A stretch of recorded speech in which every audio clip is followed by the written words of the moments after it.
E aí, sociedade, beleza? Hoje a gente está aqui com a Renata. Vou pedir para a Renata começar e se apresentando. Só antes, deixa eu avisar que está aqui também comigo o Marcos e o Arthur. Então, lembrando que quem estiver vendo ou ouvindo depois, ou no YouTube ou no nosso podcast, o Instagram da Renata vai estar na descrição. Então, se quiser iniciar, Renata, se apresentando, pode iniciar, a pessoa da sociedade que não te conhece ainda. Então, sou Renata Maçã, trabalho como engenheira de software já há uns 7 anos, migrei de carreira, vim da área das humanas. E isso, pessoal. Mas posso passar a palavra ou posso falar mais? Não Não, sei. fica à vontade. Aqui é. Gosto de software livre, utilizo, já participei de comunidades também, acho massa esse tema, né? Eu acho que é importante a gente ter aí mais divulgação, inclusive aqui com o canal de vocês. É isso. Você atua hoje como. é, na área de TI, Renata? Sim, atuo como engenheiro de software, desenvolvimento de software, né? Minha carreira foi mais full stack, dei mais ênfase ali no front-end no início, e agora estou atuando mais fortemente no back-end ali, com Node, JavaScript, mas prefiro Python, enfim, mas o Python é um estudo paralelo, enfim, para estudo pessoal e também para, quem sabe, migrar de carreira mais adiante. Gosto muito de ciência de dados, né? E, enfim, meu TCC foi dentro dessa área, mas quando eu entrei no mercado de tecnologia, né, o mercado necessitava mais JavaScript, TypeScript, Node, React. Aí aprendi mais para o mercado, né, pagar os boletos. E aí fui crescendo na carreira, enfim, mas paralelo a isso, continuo envolvida com comunidades do Django e também gosto, enfim, do Python. Ainda não tive a oportunidade de ir no Python Brasil, espero ir um dia. E é isso, pessoal. Ô, É, Renata, Posso, você. Ah, pode, não, pode, pode Arthur. falar, fala, então fala. posso fazer três perguntas? Eu acho que a primeira, para quem está assistindo a gente, é você explicar um pouco mais a questão da faculdade, da formação específica de engenharia de software, né? O que seria, né? Como é que se agrade, né? Acho que é interessante a gente ter esse conhecimento aí seu e a sua fala. O segundo ponto que me causou curiosidade é essa migração você sai de humanas, né, que porra, você era de humanas e foi para exatas, né, que a gente sabe que geralmente quem é de humanas detesta exatas, né, e a ter Ih, tem uma travada É, aqui. tu deve ter. Fecha, fecha. Mas Renato, eu posso seguir aqui até ele voltar. pode começar. Antes eu achava interessante também. Você fala, inclusive quando você vai citar um pouquinho da faculdade, se havia bastante mulheres na sua turma, porque é uma questão que a gente sempre levanta aqui de o quanto falta mulheres na área da tecnologia aí. Perfeito. Então, minha primeira graduação foi História, né, lá no início. Aí depois, em 2012, eu entrei na Análise e Desenvolvimento de Sistemas, no Instituto Federal de Educação. Eu não sei de qual estado vocês estão falando, mas em cada estado aí tem um nome para cada estado. E aí entrei nesse tecnólogo, lá a gente tem a disciplina também de engenharia de software, né? E para a carreira internacional, como eles identificam, é mais como engenharia de software. No meu ponto de vista, a diferença é que quando você já está trabalhando com engenharia de software, a gente não só faz código, a gente pensa na solução do problema. Então, 50% do seu tempo ali você utiliza para escrever os códigos, outros 50% para pensar na solução do problema, né? Bom, fora isso, lá na graduação, sim, a história que eu acho que outras mulheres também já passaram. Na minha turma só haviam 3 mulheres no início. Acho que uma desistiu e aí depois fiquei. E aí entrou, como eu tive que fazer disciplinas que deixei passar do primeiro semestre, entrou mais duas, mas assim, ó, no final do curso, eu acho que de uma turma de 30, 5 mulheres. Caramba. Então, não foi fácil, foi bem complicado, ainda mais na época que eu entrei, era em 2012. Então, era um outro contexto, era uma outra visão, inclusive, que a gente tinha sobre mulheres na área. Sofri aqueles bullying que é bem comum, assim, quando mulheres entram na graduação. Tive professores que questionaram por que eu estava migrando de área, o que eu estava fazendo ali naquele curso, que aquele curso não era para mim, enfim, né? Mas, enfim, a coisa passa, a gente vai aprendendo. E sobre como eu mudei de carreira, que acho que foi a segunda pergunta dele, foi mais em relação. Eu já trabalho com tecnologia, assim, com informática desde a adolescência. Só que eu nunca tinha me especializado, então mais na manutenção de hardware e software ali. Trocar uma placa de vídeo ali, botar mais memória, instalar o Linux, nem sempre o Linux só, né? Mas enfim. E aí eu vinha tirando um dinheiro extra, trabalhando assim, né? E também trabalhava com blog, então eu ajudava a montar blogs no Blogger, no WordPress. E aí, só que nunca pensei em me especializar. E também vim da época que, essa área não é para mulher, só tem homens trabalhando. Então decidi não me aprofundar, né? Mas aí eu percebi que todo o dinheiro que entrava e onde eu trabalhava sempre estava envolvida com informática. E aí, inclusive, meus colegas das humanas falavam: não, você não tem que estar aqui, você tem que ir para outra área, que lá você vai ganhar dinheiro. Aqui você não vai ganhar. Enfim, aí, repensando assim na minha carreira, no momento que eu estava, decidi prestar vestibular de novo lá, e aí passei, e aí eu não, agora vou me aprofundar e conheci mais desenvolvimento web. Me apaixonei, enfim, no início, e aí depois me apaixonei mais por ciência de dados, e aí fui seguindo carreira até o momento, né? Espero crescer mais. Já tem muita coisa pela frente, gente. Outro detalhe que eu acho importante, né? Deixar como exemplo, assim, eu migrei de carreira, eu já tinha mais de 30 anos, né? Então eu acho que trazer esse exemplo para as pessoas, que independente da sua idade, enfim, né? Se você quer, eu acho que só corre atrás. Hoje a gente pode ir pela graduação, bootcamps, enfim, cursos livres, né? Siga.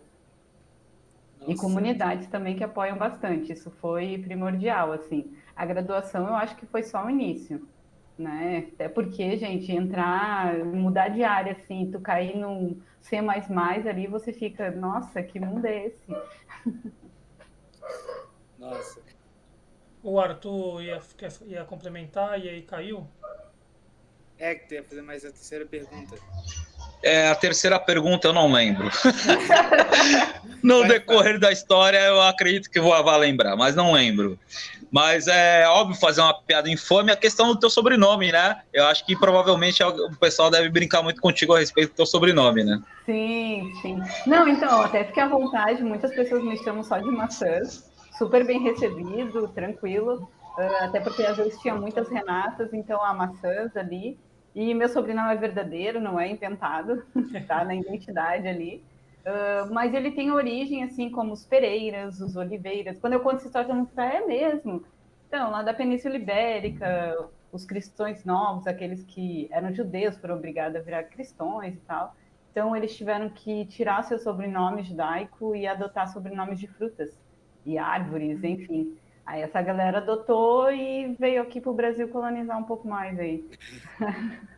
Eu achei que era Caraca. nome artístico. É, Poderia ser, né? Até eu brinco, né? Maçãs original só aqui no Brasil. Aí, pô, é fantasiar, né? faz sentido. Fala um pouquinho sobre as linguagens que tu aprendeu, Renata. E uma delas é o Python, né? Na realidade o Python foi só para o meu TCC, hoje eu pratico aqui nos meus estudos pessoais, né, e também para as comunidades que eu participei. Mas na faculdade, como de praxe, né, comecei com C++, depois fui obrigada a aprender Java.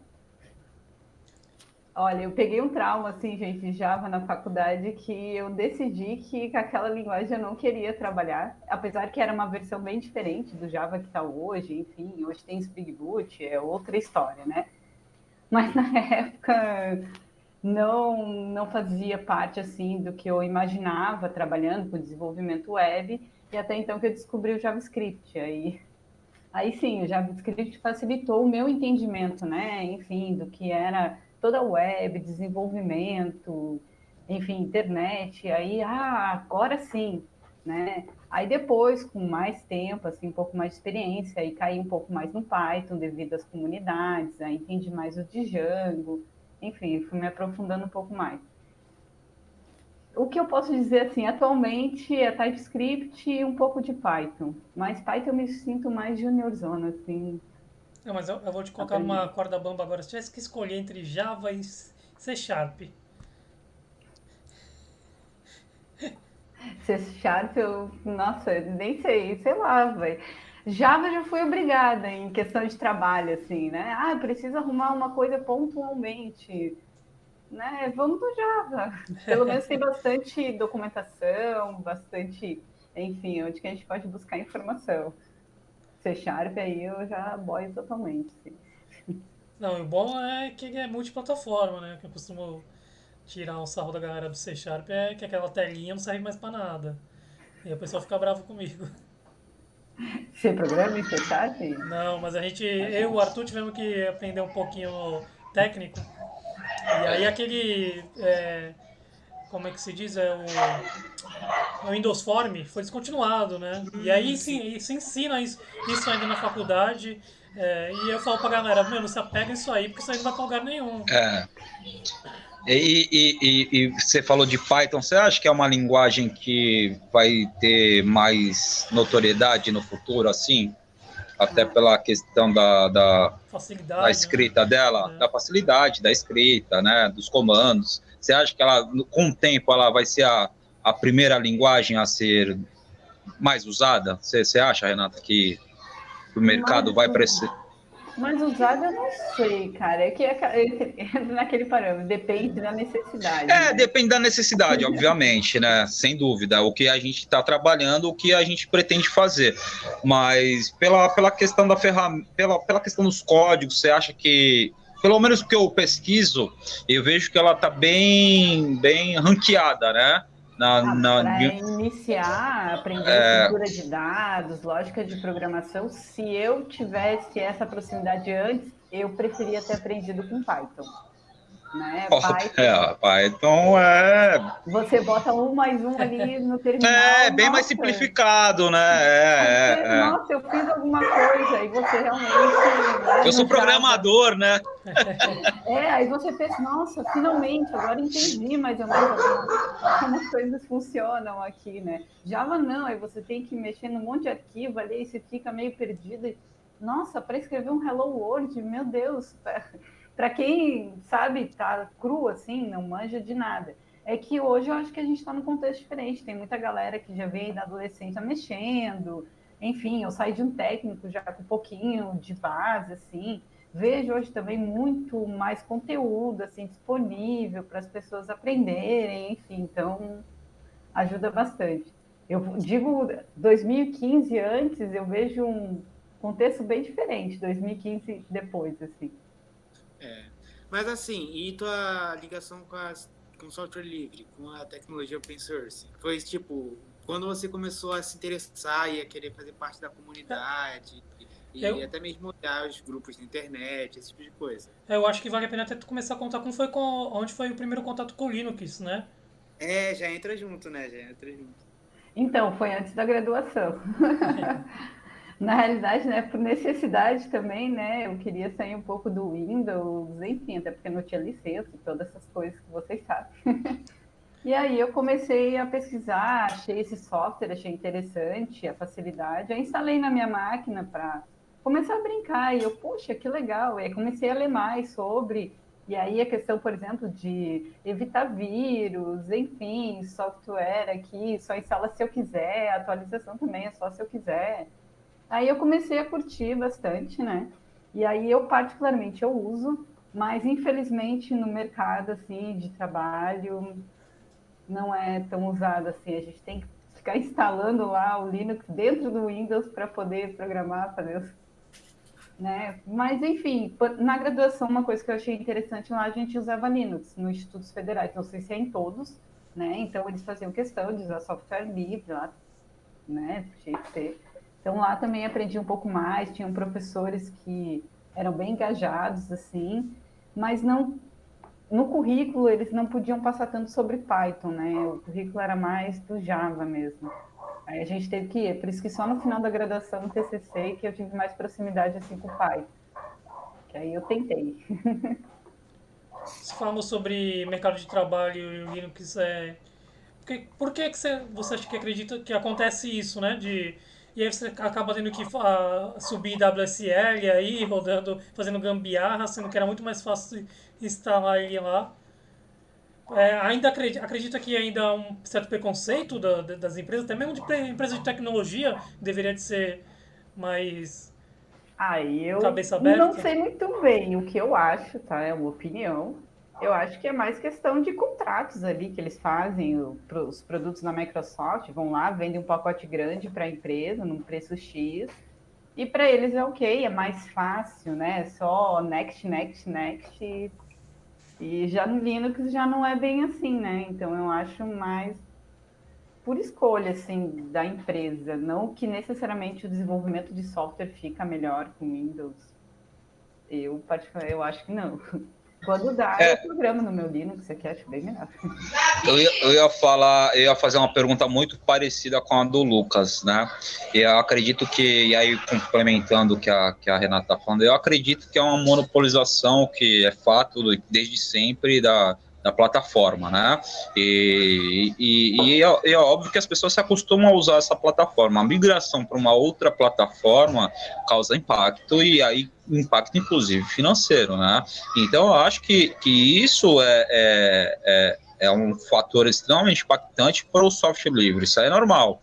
Mas você acha que hoje, né, o software livre tem condições de suprir as necessidades que hoje a outra plataforma tem? Com certeza, com certeza. Eu acho que, sei lá, é questão de decisões lá dentro da hierarquia da empresa para tomar esse tipo de decisão. Eu acho que uma empresa bem organizada e que, sei lá, pode tranquilamente, né, distribuir as máquinas para quem trabalha com software livre, e você consegue desenvolver, ok. É que aí às vezes fica dependendo de outras coisas da Microsoft, né? Geralmente, não sei, nas empresas que eu trabalhei é o pacotão, né, que vem, aí você já usa o Teams, já Não, usa não outros tá mesmo. produtos ali, então aí já É, não, software livre para usar para comunicação, por exemplo, não é todas as empresas também que liberam, infelizmente. existe toda uma cultura, né, onde as empresas acreditam, né, que o software pago é uma ferramenta segura, né? E é uma cultura que eu acho que está bem equivocada, né? Muito equivocada porque é muito mais seguro o software livre, né? Em vários aspectos, né? Inclusive a gente cansa de expor aqui, mas eu acho que é uma questão mais cultural e né? Cultural de costume mesmo, de uso, né? Então eu acho que é o nosso papel aqui na sociedade, né? E com com essas lives, é justamente mostrar para os usuários que não é nenhum bicho de sete cabeças usar um software livre, né? E hoje o software livre está muito próximo, se não igual, ou superior até em alguns momentos, ao software pago, né? Então, é essa coisa que a gente vem trabalhando aqui para tentar criar uma nova cultura. E é um trabalho, né? Acho que de plantar sementinha, de formiguinha, e aos poucos, né? A gente ir mostrando e ir falando, que tem que falar, né? A gente tem que gastar ao máximo esse assunto para justamente entrar na cabeça das pessoas que, pô, é extremamente válido usar o software, inclusive financeiramente, né? Exatamente, exatamente. Eu acho que quem, por exemplo, só usa o Windows, inicia ali com Dual Boot, usa os dois sistemas, vai começando assim, até se sentir confortável para ficar ali só no Linux, né? Única coisa que eu acho assim, hoje já está bem melhor alguns jogos, né? Infelizmente no Linux tem alguns empecilhos ali, mas já está bem melhor do que alguns anos atrás. né? Mas fora isso, para desenvolvimento web, enfim, qualquer área, eu acho que ele supre todas as necessidades, assim. É só saber configurar direitinho ali. E, nossa, o que tem de tutorial, o que tem de pessoas ensinando, enfim, é muito mais, às vezes, do que do Windows, eu acho, pelo menos. Os próprios vídeos da sociedade, né, gente? Vai lá ver, tem vídeo também ensinando a instalar jogo também. É. Tem lá o grupo no Discord, sai lá, pedir informação, é isso. Inclusive, Hoje você em dia falou tá fácil. de jogos, hoje 17 mil, mais de 17 mil jogos rodam, né? Então, Exato. perto do que já foi Tem um bastante. dia, Eu tô meio desatualizada, é, pessoal, tá? Mas eu sei que já tá bem melhor do que era já. com o 18 do Ubuntu. Eu uso mais a versão do Ubuntu aqui. Eu ia perguntar isso aí, inclusive, qual foi a distribuição que teve contato, a primeira distribuição? É, Às que vezes você que começou. mexeu e tal. Foi um Ubuntu, gente. Eu gostei muito do Ubuntu, sei lá, me acostumei com ele, então. E parei na versão 20 ainda. Não tive coragem de ir para 22 ainda. Eu falei assim, não, pera, eu gosto da versão 20. Mas chegou a usar o Ubuntu com Unity ou já era com Gnome? Só com Gnome. Só com Gnome. Então você não pegou o auge do Ubuntu que era com Unity? Não, não. Mas agora não Se querendo fazer peguei, não me clubismo, lembro, gente. Eu acho que não. não querendo fazer clubismo, mas querendo ou não, o Ubuntu é a elite da distribuições Linux. Eu sei que o Lucas gosta muito do Não, Linux eu gosto Mint, bastante do Ubuntu. O que me mas eu chateia é sei usar o Gnome, né? mas assim, o Ubuntu é elite, eu gosto muito do Ubuntu. O Lucas é mais do Linux Mint, que é o que ele usa, né? Sim, é o que a Porque live que tá não, rodando aqui deve no ser Mint. maravilhoso. O Eu Arthur, também sou do time Mint também, eu gosto, velho. Já me Eu disseram sou que do é time boa também, isso daí. Eu não sei, gente. Eu achei bem fácil, assim, me adaptei muito bem, sabe? Com o Ubuntu aqui. E sigo programando aqui no É. Ubuntu, fazendo a live aqui. E gostei. Eu acho que a melhor ferramenta é aquela que te atende. É isso, né? É que você melhor se adapta, né? Independente de Mint, Ubuntu, você tem que se adaptar à ferramenta, né? Ela tem que te servir por um completo. E aí cada um tem um perfil. Eu acho que é isso. Não tem melhor nem pior, eu acho né? Óbvio que com o tempo vai melhorando, né? A plataforma e as ferramentas, mas, né? Que nem a Renata falou, ela tá no Ubuntu dela, tá feliz, é isso aí, é o que vale, né? Na versão 20 ainda. funcionando. É, o importante é. Funcionando é o que importa, tá funcionando é o que importa. é, Só fica brigando pro sistema. rodou, não mexe mais. Rodou, não mexe Tá mais. funcionando, não mexe mais. Nossa, para instalar os drivers de vídeo, antigamente também era um pouquinho mais complicado, agora que também está mais tranquilo aqui. Sim. Enfim, finalmente eu tive um problema com. Eu tinha dual boot aqui na máquina, deu um problema esses tempos e eu tive que reinstalar aqui tudo de novo e muito mais rápido, assim, enfim, com os drivers. Eu uso a NVIDIA, que antes era, nossa, era uma mãozinha assim de instalar. Agora não, agora ele já reconhece aqui, já tá. O 20, no 22 deve estar melhor. Acredito que sim. Faz um bom tempo que eu não uso o Ubuntu. Mas eu acho tô que ele tá um pouco mais pesado. Eu não sei Tá. se ele tá um pouquinho mais pesadinho, assim, das outras versões, assim, dele. Mas tá atendendo aqui. Por conta do Gnome também. Acho que o Gnome é uma interface que também é muito difícil se rodar em um computador mais simples. Tem que ter um computador mais parrudinho. Claro Não, que a Linux é leve, mas assim, nem todo Linux é É. leve. O Gnome tá muito puxado. Talvez o Ubuntu funcionaria melhor, o Ubuntu. não, gente, mas minha máquina tem que funcionar bem. Comprei aqui uma máquina boa. Tem que Tem funcionar, que. gente. Não, pagar caro no computador pra não rodar Linux é complicado. Aí não, né? Não. É um notebook laptop gamer aqui. Não é tão gamer assim, mas atende a minha necessidade aqui das coisas que eu preciso fazer. O... E no Linux teve alguma dificuldade já com programação, de fazer alguma coisa, alguma linguagem? Acho que com exceção do C Sharp, né? Você disse que também não teve contato nenhum. A maioria deve rodar. Cara, aqui no meu mundo eu trabalhei com Python, enfim, as frameworks, JavaScript, TypeScript, já subi Docker aqui, Kafka, Então, cara, vai tudo, assim. com as linguagens que eu trabalhei aqui, não tive nenhum problema. O único problema que eu tive não foi bem um problema, era uma VPN que eu precisava instalar. Só que no Linux, nossa, eu acho que tinha uns 20 passos para fazer, e aí era bem complicado. Aí eu preferi ir ali para o Windows só por causa dessa VPN. Não Mas de conseguiu resto, acessar por assim, SSH? sim, sim. Hum.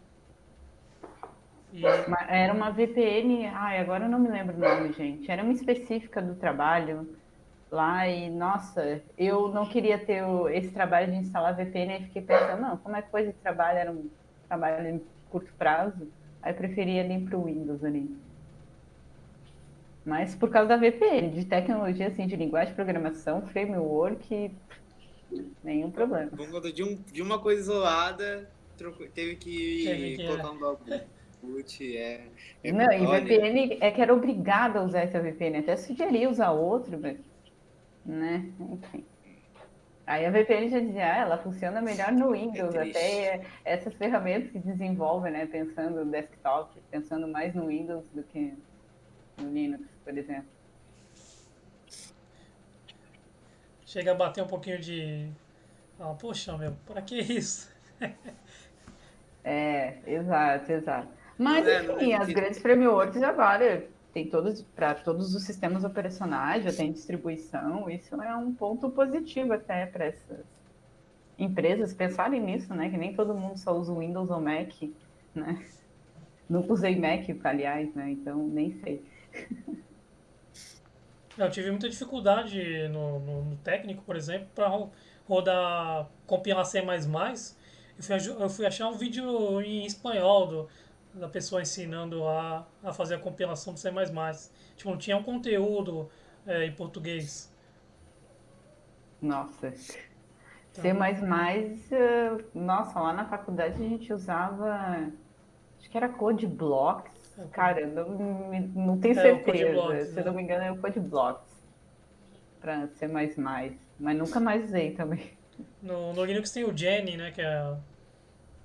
Que aí você instala o GCC, dá um clique e ele já compila e executa. Mas até descobrir isso, tive que Ah, eu sofrer um uso VS pouquinho. Code, né? Fazer o quê? Gostei de algumas coisas dele ali. Mas eu uso o terminal, né? Para outros, Ah, sim. para ir seguindo ali pelo terminal, a maioria das coisas. Agora eu vou fazer uma pergunta aqui pra Renata, que ela já é mais old no Linux do que eu. Eu sou Nutella, cheguei em Não, 2019. Aqui ela já tá há muito tempo aí, ó. Cara, como que era a comunidade, tutorial? Porque às vezes, hoje, a gente tem problema, acha um tutorial lá num fórum aleatório de 2009 que funciona, mas como era antes disso, sabe? Como era nessa época, assim, era meio nebulosa, desbravando. onde não tinha, sei lá, Linux, não tinha sociedade, não tinha, tipo, quase ninguém produzindo conteúdo, sabe? Como que era? Ah, era desbravando, no erro e no acerto. Vai tentando, errou, beleza, formata tudo, vai de Nossa. novo Ai, e antigamente não é fácil, não. e vamos de novo. Nossa, cansei de formatar máquinas, mas enfim, tem um lado bom, né? Então eu mesmo resolvo meus problemas aqui, né? Tem o boot aqui do Ubuntu, nossa, ele resolve qualquer coisa, até problemas com Windows, né? Deu problema no Windows, aí você bota ali o boot do Ubuntu e resolve ali. Eu não sei, era bem mais difícil. Assim, até entrar na internet era mais difícil, né, gente? Quem é É, aí, né? Agora sim, a gente tem essa facilidade, né?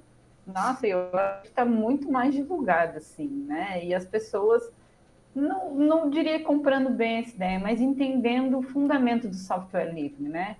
Por que que a gente utiliza ele, né? Enfim, e eu acho que a comunidade do Python também vem crescendo bastante, não só aqui no Brasil, enfim, no mundo. E é uma linguagem, eu acho que você chegaram a fazer essa pergunta, quando você perguntou, vai ser a primeira linguagem. Eu vejo ela bem mais usada fora do Brasil, sabe? Que eu tenho acompanhado, assim. No Brasil tem projetos mais voltados para a ciência de dados, claro, outros também. Mas fora do Brasil eu vejo bem utilizado, assim. JavaScript também, mas né? É engraçado você citar isso aí, Renata, e é verdade, é uma constatação, assim, mas eu acho que, assim, aí eu volto para a questão cultural novamente, que é uma questão que, assim, você observa que, apesar de a linguagem Python ser uma linguagem mais simples, você observa que as pessoas estão apegadas ainda no Java, né, e nessas linguagens que dominaram o mercado, né, mas e eles não conseguem reconhecer o novo, né? E o novo, que nem a música, o novo sempre vem, né, cara? É o fato, a gente tem que aceitar, mas as pessoas ficam resistentes a isso, né? Sim, sim.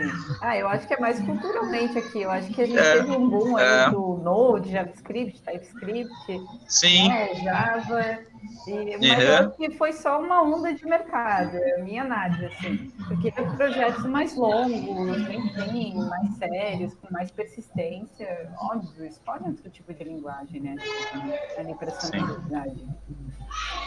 Django hoje faz coisas que tem framework aí que cobra para fazer, né? Para vender ali o meu serviço, por exemplo, de CMS.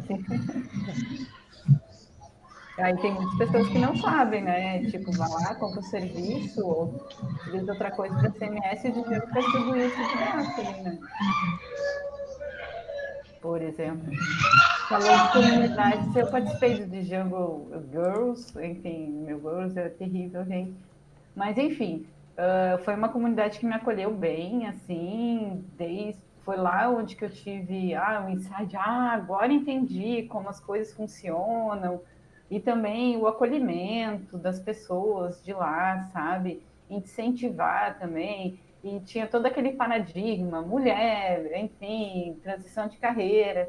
Então, foi uma comunidade que eu me senti muito acolhida, inclusive para fazer aquelas perguntas idiotas de início de carreira que a gente fica meio assim, de fazer no trabalho, ou perguntar, enfim, para um grupinho qualquer. Lá eu me senti bem confortável, né, para trazer essas dúvidas, enfim, como é que era o mercado de trabalho, o que eu poderia esperar, etc. Inclusive, em 2019 foi o último Django que teve. Eu moro aqui em Porto Alegre, Rio Grande do Sul, mas não sou daqui. Enfim, e aí a gente organizou um Django aqui, que foi bem bacana. A gente conseguiu organizar para em torno de mais de 100 mulheres, eu não sei, mais de 100, até 120, tá? Não tenho certeza. Mas foi um evento incrível, assim, que a gente pôde reunir várias pessoas bacaníssimas, assim.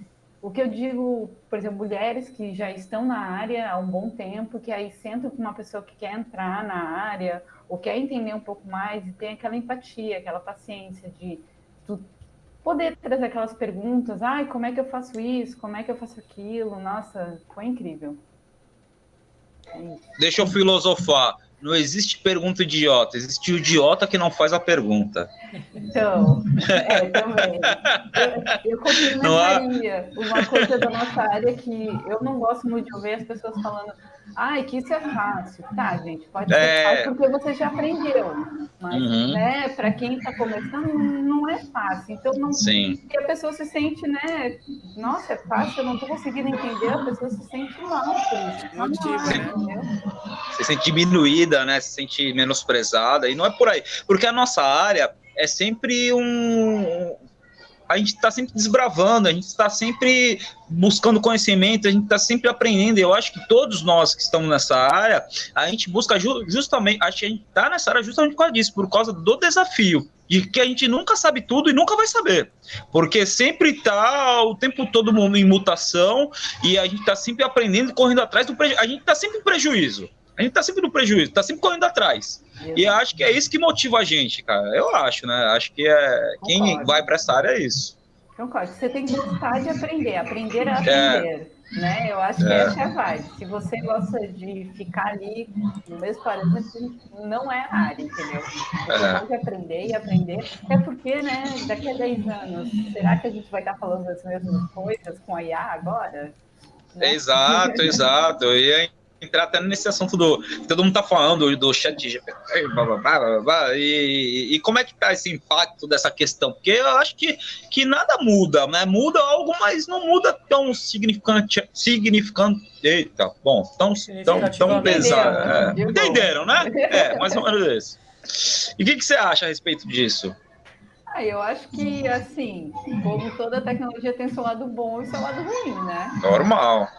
Então, eu acho que tem um lado bom, só que eu verifiquei que muitas respostas dele ele pega lá da Wikipédia, né? Então, só facilita, em vez de você buscar na Wikipédia, Sim, já sim. GPT traz lá da Wikipédia.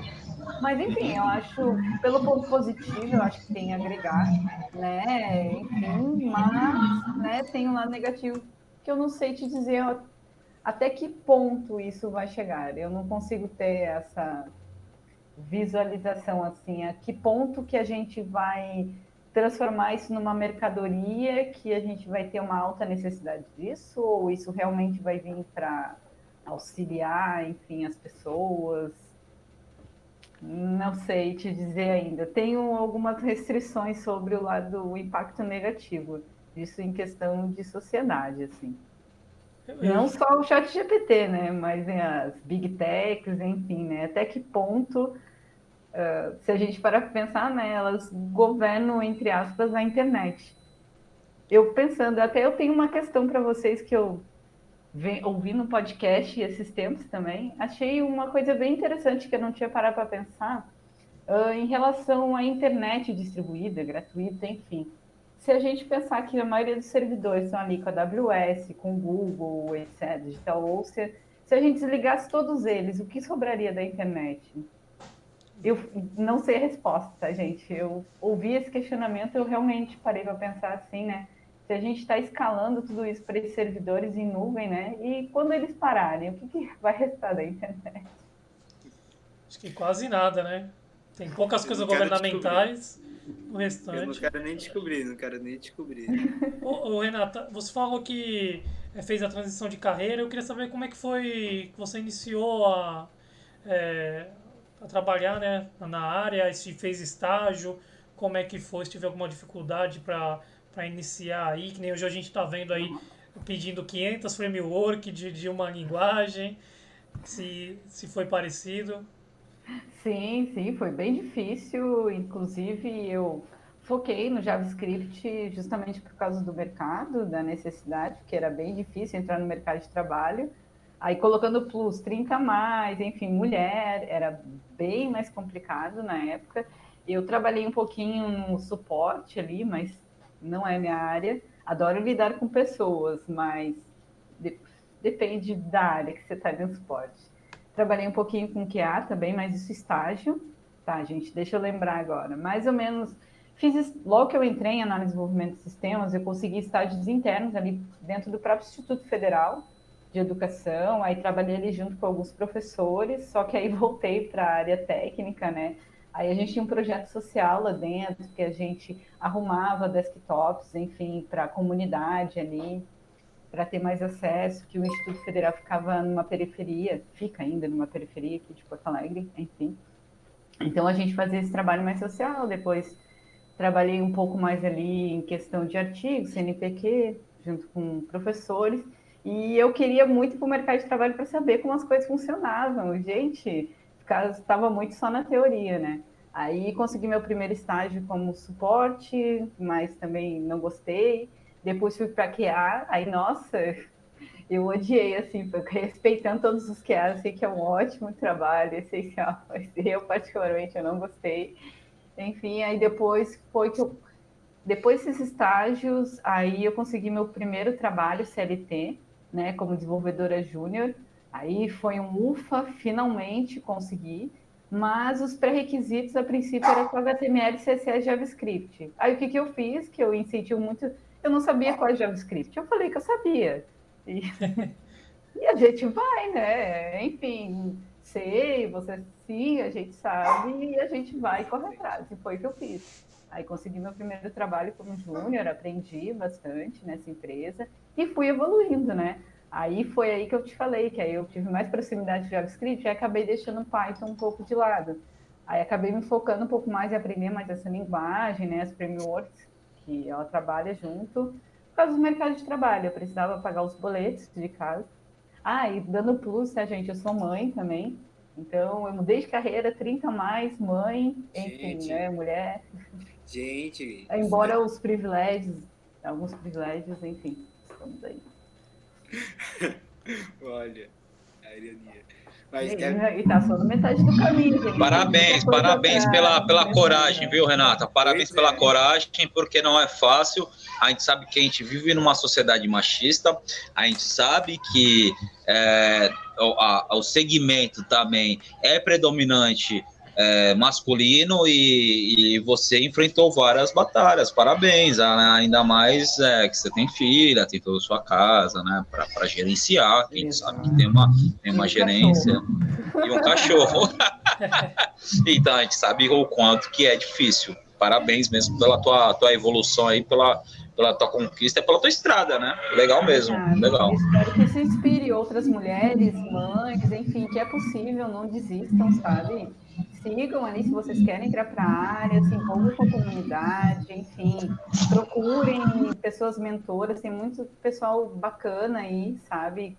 Tentando dar um suporte, eu inclusive também fico aberta também no que eu puder auxiliar, assim. E eu acho bacana esse movimento. Claro, não foi fácil, tá, gente? Hoje eu vejo que o mercado, enfim, a gente fala sobre diversidade, essas coisas está muito mais aberto. Mas quando eu entrei, enfim, passei por várias situações, mas às vezes a gente precisa pagar os boletos, a gente engole alguns sapos. Mas foi bem comum, por exemplo, na maioria das empresas que eu trabalhei, eu ser a única mulher do time, né? Então, foi muito comum isso. Quer dizer, até hoje não, hoje já está um pouco, de um ano para cá já mudou bastante, assim. Mas até então eu trabalhei em vários times que era só eu de mulher, pessoa desenvolvedora, né? Enfim, estamos ali só no time de desenvolvimento. Desculpa, alguém tem alguma pergunta? Posso fazer a pergunta? Renata. Não esquece de mutar depois. Tá, depois eu muto, que aqui é um barulho tremendo.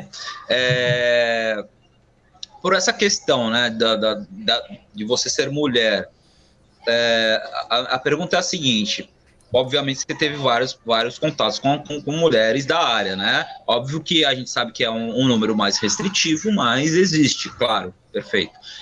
Você entende que vocês têm uma visão mais... Você entende que você tem alguma diferenciação de visão no sentido de desenvolver...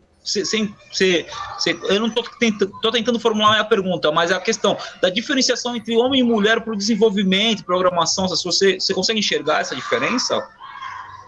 Olha, na realidade não, eu acho que depende da pessoa, independente do seu gênero ali, eu acho que depende das habilidades de cada um, né? Mas eu particularmente, eu não vejo diferença. O que eu vejo é mais um preconceito, né? Sociedade machista, etc., né? E quando você tem uma mulher no time, você já cria um estereótipo, né? E se você desconstruir esse estereótipo e a gente se tratar ali como pessoas desenvolvedoras, independente do seu gênero, eu acho que a coisa flui tranquilamente. Eu acho que o maior conflito não era nem questão de diferença por eu ser mulher, ou enfim, independente do meu gênero. Eu acho que é mais por esse machismo, assim, né, enraizado nas pessoas. E aí você já cria um estereótipo, entrou uma mulher aqui, ou ela tá assim, ou ela assado, ou ela sabe isso, e aí a partir desse estereótipo começa a se criar atritos. Em questão, eu acho assim, cara, o que eu posso te trazer assim, toda vez que eu trabalhei em times mais diversos, tá? A coisa fluiu muito melhor. Seja na comunicação, seja no desenvolvimento, seja em qualquer parte do processo ali. Então, o que eu percebo, assim, quando você tem times diversos, com pessoas, vou usar uma expressão, acho que é até antiga, cabeças mais abertas, assim, nossa, a coisa flui muito melhor, porque você se sente confortável, então, em falar, em saber que seu ponto de vista vai ser válido, enfim, eu acho que a coisa flui melhor. Eu acho que é isso que eu queria fazer.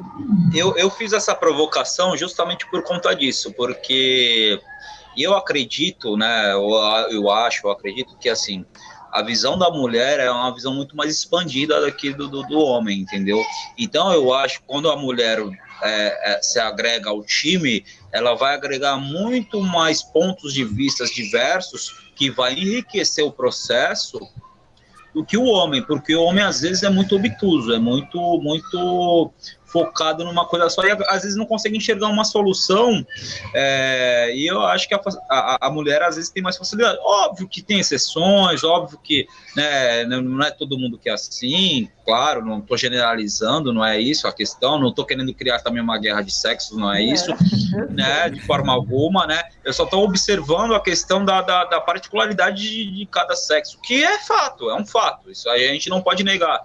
E eu acho que é o que você falou, toda vez que tem uma diversidade na equipe, eu acredito que só tem a agregar e aumentar valor e produzir um material de melhor qualidade. Eu acho que é isso. Eu trago esse ponto, sim. O que eu posso dizer é que eu acho que muitos colegas, eu acho, por até não saber que carrega o machismo em si, sabe? Já, como eu te falei, já constrói, já vem com esse estereótipo. E aí, a partir desse estereótipo, talvez tenha essa visão um pouco mais fechada, e quando chega outra pessoa ali, pô, mas quem sabe a gente olhar por esse ponto? Aí a pessoa, né? Eu acho que é mais aí que é construído, por isso que eu falo de pessoa para pessoa, porque assim, ó, eu tive colegas, homens, enfim, várias equipes, cabeça aberta, nossa, que a coisa fluiu tranquilamente, equipes maravilhosas, mas também já teve casos, né, de, né, ser mais fechado, opinião de mulher não vale, ou até pelo tempo de experiência, então eu acho que isso conta bastante, assim. Não sei, isso mais lá para trás. Hoje, assim, gente, sei lá, vamos colocar um pouquinho antes da pandemia, 2018 para cá, eu vejo um movimento muito maior, assim, sabe? De a gente poder conversar sobre isso, se alinhar, e as pessoas tentarem, pelo menos, se desconstruir um pouco mais, assim. Não vou dizer que no geralzão, mas se a gente subir um pouco mais acima, que aqui, né, eu acho que não sei se tem algum gerente aqui para o trabalhador, enfim, né, não tô na gerência, não sei vocês aí, mas o que eu enxergo mais, eu acho que essas decisões vêm mais de cima, né? Você olha para uma empresa e você vê a maioria da liderança tudo homens, brancos, cis, aí você já vê que o que vai correr assim para baixo, né? Mas eu acho que quando eu olho para a empresa, eu vejo uma liderança mais diversa, eu já vejo que os times já começam a trabalhar também de outra forma, assim. Já tive líderes mulheres excelentes que eu percebi que, por exemplo, fluía muito melhor do que com líderes homens, assim. Mas foi uma experiência, né? Não vou generalizar. Renata, já aconteceu de você ver algum caso de preconceito aí de algum membro da equipe com algum outro membro mulher? E se você chegou a ver, por exemplo, de estar na mesma função e o homem receber um valor a mais? Eu queria que pudesse, de repente, contar aí pra gente sem se Sim, é bem comprometer, é claro. comum. Sim, é bem comum. Ainda mais, que nem eu digo, mais lá atrás, assim, era muito mais comum, assim. Até hoje eu aprendi melhor em abrir em questão de salários, conversar com as pessoas para estar melhor alinhada. Mas já passei por empresas em que eu fazia a mesma função e recebia menos, por exemplo, só fui descobrir depois. Que aí, nossa, eu estou fazendo a mesma coisa, estou recebendo menos aqui, por quê? Né? Não, sim. E também de preconceito também, com mulheres, até PCDs, enfim, já, bastante. Mas é aquela coisa, né? Dependendo do nível que você está. Aí a gente entra no tema trabalhador, né? Somos trabalhadores, às vezes você precisa trabalhar ali. Você até tenta algum recurso, né, para que aquilo ali diminua, tenta conversar ali com o RH ou com algum canal que tenha na empresa para que isso possa ser resolvido, conversado, alinhado. Mas a maioria das coisas se perdem no ar. Algumas não, algumas levam a sério e, né, Acho que é mais ocorrem mudanças. para desromantizar, né? Que o pessoal de fora acha que o pessoal de TI é o deus da informática e que tá acima ali, sendo que acontece praticamente as mesmas coisas do que qualquer outra classe de Exatamente. outras funções. Exatamente. É isso, essa endeusação, não sei nem se existe essa palavra, né, do nosso trabalho, né? E na realidade não é, eu acho. eu tô no movimento que tô prezando mais pela minha saúde mental, enfim, é um trabalho que a gente faz lá. Eu gosto de pegar e compartilhar o que eu aprendi. Eu acho que tem muita coisa que é de fácil acesso para as pessoas, para terem mais acesso, né, de uma maneira gratuita. Então, meu movimento é mais esse, compartilhar o que eu aprendi para as pessoas terem mais acesso, né? Mas não romantizar a área que, ai, sei lá, né, cara, ai, aprenda 6 meses e vai ganhar, sei lá, quantos R$ 1.000 aí. Nossa, gente, se fosse assim, Pior que tá cheio desse na internet, cheio de charlatão, falando, não, o Python é o futuro, vem que você vai ficar milionário. Vai mesmo. Vai deixar alguém milionário, isso que você vai fazer, vai deixar alguém milionário. então, né, ainda mais com esse movimento agora, né, dos layoffs, enfim, não sei, até gostaria de saber qual a opinião de vocês em relação a isso, né? Mas aí eu toco no ponto que é a tecnocracia, né? Até que ponto essas big techs elas governam de forma indireta nossas vidas, né? Foi um movimento que começou lá das big techs, está chegando aqui para todas as empresas, com qual sentido, né? Eu tenho questões, não tenho respostas, né? Estou pensando bastante sobre isso, né? Mas também tem um lado positivo, se não fosse algumas ferramentas que elas nos proporcionam, não estaríamos aqui conversando ou compartilhando, ou nem nos conheceríamos ali pelo Instagram como nos conhecemos. Mas até que ponto isso é bom e até que ponto isso vai ser ruim, né? Então, é umas questões que eu ando pensando, assim, como classe trabalhadora, enfim. Deixa eu fazer algumas ponderações. Primeiro, a falar da Renata, a questão da hierarquia e a questão da atmosfera da empresa. Eu vou muito de encontro ao que você falou. Quem dá a atmosfera da empresa são os gestores maiores, né? Então, até a questão comportamental dos seus colaboradores, né? Então, acontece, onde houver gestores que tenham preconceitos ou que tenham posturas, né? Toda a atmosfera da empresa vai seguir a mesma linha, né? O que é muito triste, né? O segundo ponto que eu queria também pontuar é a questão que o Marcos, né? Que você citou, desculpa, Marcos, só para lembrar que você falou uma questão legal, importante. Eu agora me fugiu a Não, mente. eu disse que o pessoal vende essa ideia que você vai aprender uma linguagem X, vai ficar milionário, Fato, legal. na verdade vai deixar alguém Isso milionário. mesmo. Que é o que acontece. O cara vende curso para ficar rico, mas ele tá rico porque vendeu o curso, não é porque. Exatamente. É mais ou menos isso que você quis dizer, né, Marcos?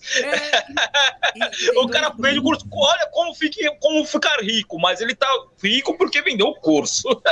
Então, exatamente. E você enriquece duas pessoas, porque, por exemplo, nesse caso do Python que eu citei, você vai deixar o cara que vendeu o curso rico e vai trabalhar para um cara que vai ficar rico pelo seu trabalho, e você não vai ficar rico.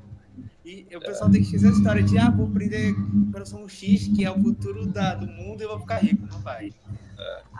Eu gostaria de trazer um ponto. Imagina, na graduação, quantas pessoas não entram lá achando que, sei lá, vou ser o próximo Bill Gates? Enfim, né? Não, eu vou estudar aqui, eu vou ficar milionário e tal. Não é bem assim, gente. É uma ilusão, é uma ilusão. Somos trabalhadores, igual eu acho, não sei, é a minha visão, por mais que a gente trabalhe, continuamos sendo trabalhadores, gente.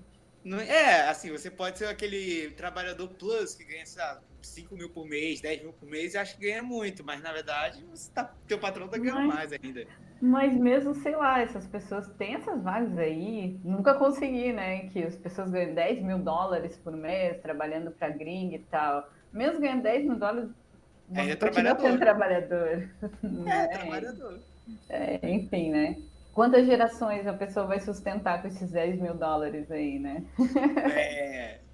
Os filhos vão dar muito dinheiro, R$10.000 por mês. Imagina o patrão, então, quanto não deve estar ganhando. Pois é. Que então, pode pagar $10.000. Na internet tem essa ilusão, essa maquiação capitalista de tipo, vai na tecnologia que é o futuro. É o futuro pro teu patrão. Você tem que ir porque você gosta da área, não pensando que tu vai enriquecer. Tu não vai. Desculpa falar assim, quem tá aí assistindo tá iludido, achando que tô fazendo faculdade. Desculpa, mas... Vai ganhar bem, mas não vai dar. Vai ganhar bem, mas não vai ganhar o suficiente pelo seu trabalho. Não, tipo, se a gente colocar aqui pela média brasileira, sim, é uma profissão que paga bem, né? A gente pode viver, vamos dizer assim, um pouco melhor, que eu acho que no mínimo, o salário mínimo deveria ser uns 6 mil reais aqui no Brasil, para poder sobreviver bem, mas enfim, né? Infelizmente essa não é a nossa realidade. É uma área que é interessante e eu vejo uma área mais aberta. Você não vai se tornar um médico, enfim, né? Da mesma forma que aqui a gente pode se tornar uma pessoa desenvolvedora, autodidata, claro, que depois você pode se especializando, enfim. Mas eu digo mais pelo material que é distribuído, né? Você não encontra tanto materiais. Hoje, talvez sim, eu não sou muito da área de medicina, mas tanto quanto software livre, enfim, ou desenvolvimento web, né, atualmente. Isso. É porque, querendo ou não, tu não pode entrar sei lá, no YouTube ou comprar um curso online de como, sei lá, Como fazer uma como ser médico. cirurgia. Você entendendo os outros. Uma Invadir o cardia. hospital só entendendo os outros. Igual aquele cara lá que se formou em Grey's Anatomy, invadiu o UPA e começou a atender o pessoal lá, como se fosse nada. Não tem como, né? Como se torna médico em 6 meses. Não existe. Eu vou agradecer a participação da Renata, que a gente já estamos estourando nosso tempo aqui. Se deixar, a gente fica aqui o dia todo. Foi Deixar muito bom, pessoal. o convite para uma próxima oportunidade de ela colar de novo aí com a gente. Se alguém quiser falar mais alguma coisa, cadê o Arthur? Quer falar alguma coisa, Arthur? Quase não falou. Oi. Quase não falou hoje. Oi, calma aí. Oi, Vamos tá tudo finalizar bem. aqui. Finalizando? Finalizando aqui. Beleza, meu irmão, obrigado. Obrigado, Renata, pela presença. Obrigada. Obrigado, Marcos. Obrigado, Lucas. Acho que o papo foi extremamente agradável e esclarecedor. Eu acho que é extremamente importante ver mulheres aí empoderadas, ou usar essa palavra aí que o pessoal gosta de falar agora, né, empoderadas. Mas é porque vocês estão movimentando agora o mundo e eu acho que vocês têm muito a acrescentar aí no nosso universo. Beleza. Se vocês aguardem aí, eu vou finalizar aqui a live. Eu tinha só uma coisa antes para falar. Pode falar. Pegando só a fala dele, assim, eu aprendi que assim, a gente não é só empoderada, a gente tem que criar espaços de empoderamento. E aqui espero que esse canal aqui fomente isso, trazendo, eu já vi que vocês trouxeram outras mulheres, eu acho isso incrível, eu acho isso muito bacana. Continue assim, abrindo esse espaço, trocando essas ideias, pessoal. Muito bom conhecer vocês. É isso. Vou agradecer aqui Jujube, que seguiu a gente aqui na Twitch. Lembrando que o Instagram da Renata vai estar na descrição, então se você estiver vendo depois no YouTube ou ouvindo a gente no podcast, vai estar o link da descrição. Se quiser ver a gente ao vivo também, o canal do Twitch está na descrição. Vocês segurem aí, vou finalizar aqui. Falou, pessoal, valeu! Valeu.